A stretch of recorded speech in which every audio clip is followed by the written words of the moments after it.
Gị onye ọma njem ọnụ daalụ. Kedu ka ị mere? Welcome back to my YouTube channel. In this channel, we speak Igbo language with Igbo.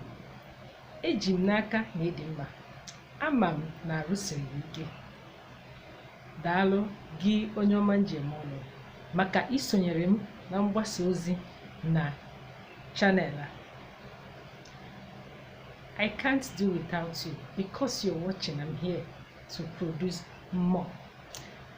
Igbo language is our culture, and our culture is our heritage. Asụsụ anyị bụ njirimara anyị. N'ụbọchị taa, m ga-akụziri gị nri dị iche iche ndị Igbo nwere. Henceforth, ị ga na-eri nri Igbo.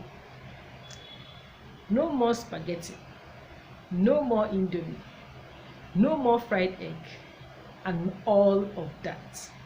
Today, I'm going to teach you types of food we have in our culture, Igbo. Nri dị iche iche ndị Igbo nwere. Nri ọbụla nwere mgbe eji eri ya.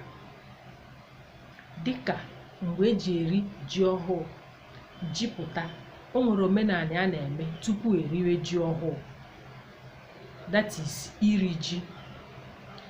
Ya bụ na nri anyị amaka, nri ndị Igbo atọka. Hapụcha ihe ndị a na-eri kịta na-akọsụ nsogbu dị iche iche, ọ na-ebute nsogbu dị iche iche n'arụ mmadụ.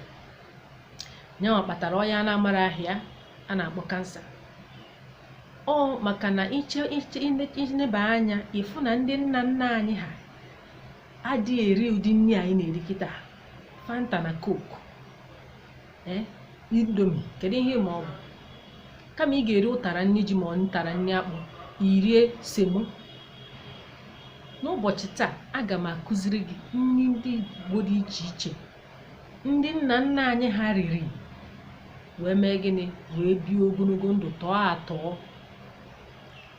Daalụ.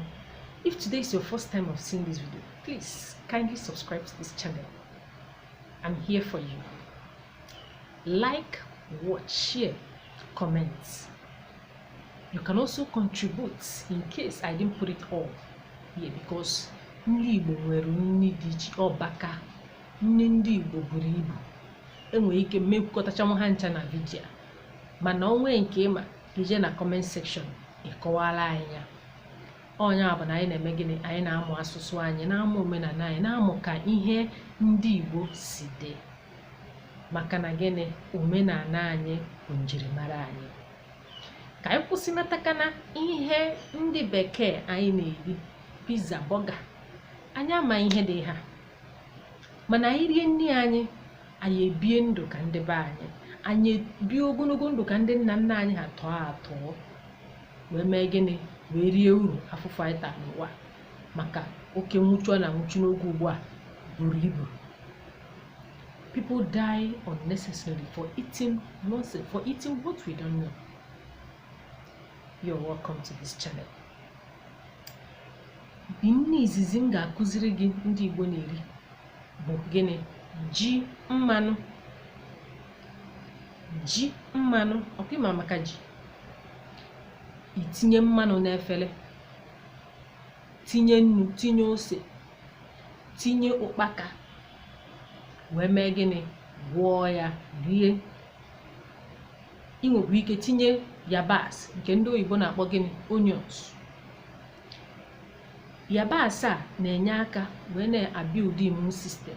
Ọ na-enye aka na-eme ka ahụ gị sie ike, ka ihe na-agba ọya na-abịa n'arụ mmadụ mgba na-arụ gị mee gịnị?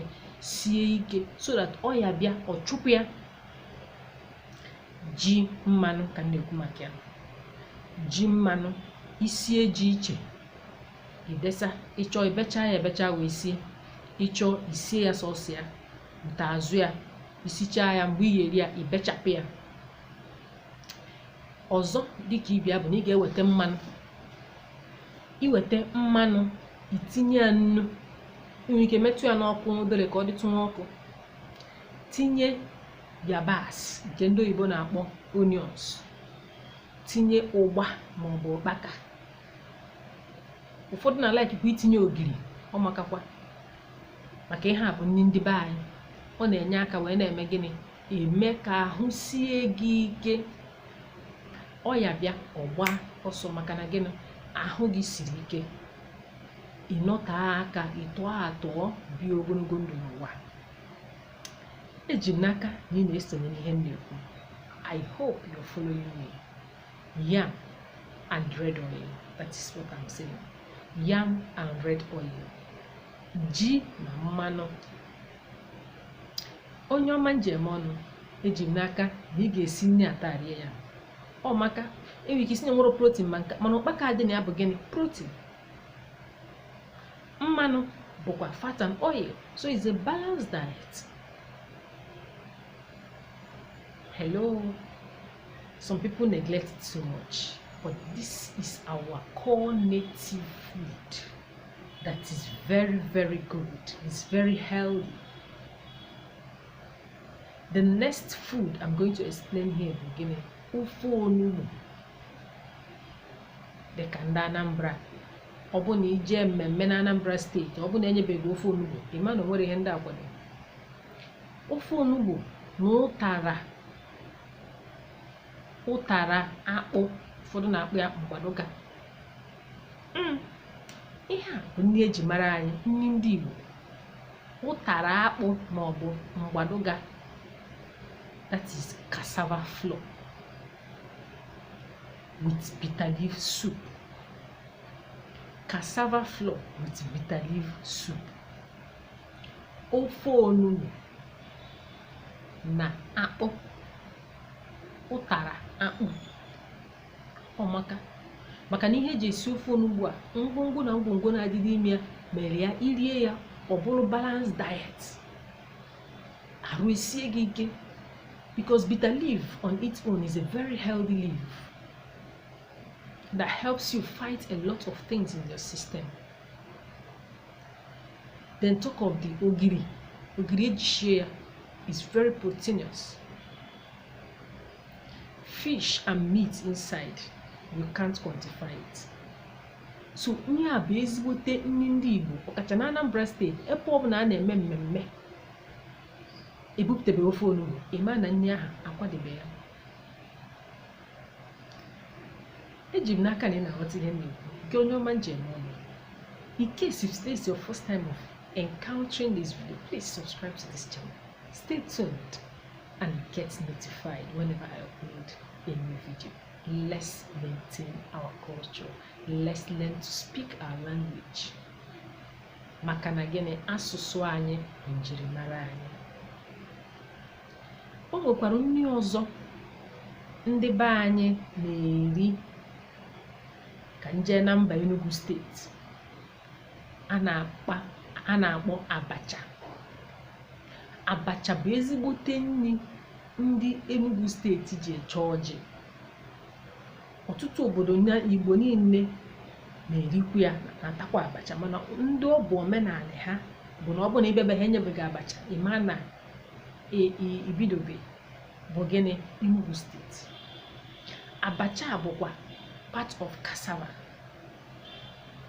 Scrape ya, ferment ya, saa ya. There's a process, but abacha dị very, very good maka ihe eji agwụ ya dị mma. Eji ụgba ma ụkpaka agwụ ya, eji ogiri eme ya, ejikwa ya baasị maka ndị chọọ. Eji azụ ata abacha, eji akwụkwọ nri ata ya, mmanụ ka eji agwọ ya. So it's a balanced diet. Let's return to our roots. Try abacha today. You will love it, I assure you. So ihe a bụ nri eji mara ndị Igbo. O nwekwara ọtụtụ nri dị iche iche. Enwere ofe egusi, ofe ọgbọnọ and the rest of it. Mana ifuru nri taa, number one bụ na ji na mmanụ, that is yam and palm oil, bụ omenala Igbo eji eme gịnị, eri ji ọfụ. Then ofe onugbu na ụtara akpụ bụ nri eji mara Igbo, bụ nri a na-eno apịa ya eno. Ọ bụrụkwa semo. Na-aghọta ihe m na-ekwu, semo amara m ihe ọ bụ, ụtara akpụ maọbụ ụtara ji bụ ihe eji mara ndị be anyị. Ịpịa ya ino, ịpịa ya ino, ịghọta ihe m na-ekwu? Yes. Then abacha bụkwa omenala ndị Enugu steeti. Igbo niile na-ata abacha, mana ndị Enugu steeti ka ejikarị mara ya. Ha ji eme ọjị ma ịbata na be ha, ewere abacha ma elụ gị ọjị befe ebute nri ọzọ. O nwere ọtụtụ nri dị iche iche a na-eri n'ala Igbo, mana ka njedebe n'ebe a maka na vidiyo a na-emezi gịnị, ọ na-ete aka. Mbọsị ọzọ mma akọwakwara gị nri ndị ọzọ dị iche iche a na-eri n'ala Igbo, ihe nri eji mara ndị Igbo, merụ ka ndị nne nna anyị ha na nna nna anyị ha tụọ bi ogologo ndụ. Ka anyị jiri nwayọọ na-eri nri ndị ọcha anyị na-amara ihe ọ bọga, hot dog, indomie na a lot of it. So thank you for watching this video. Ka emesịa.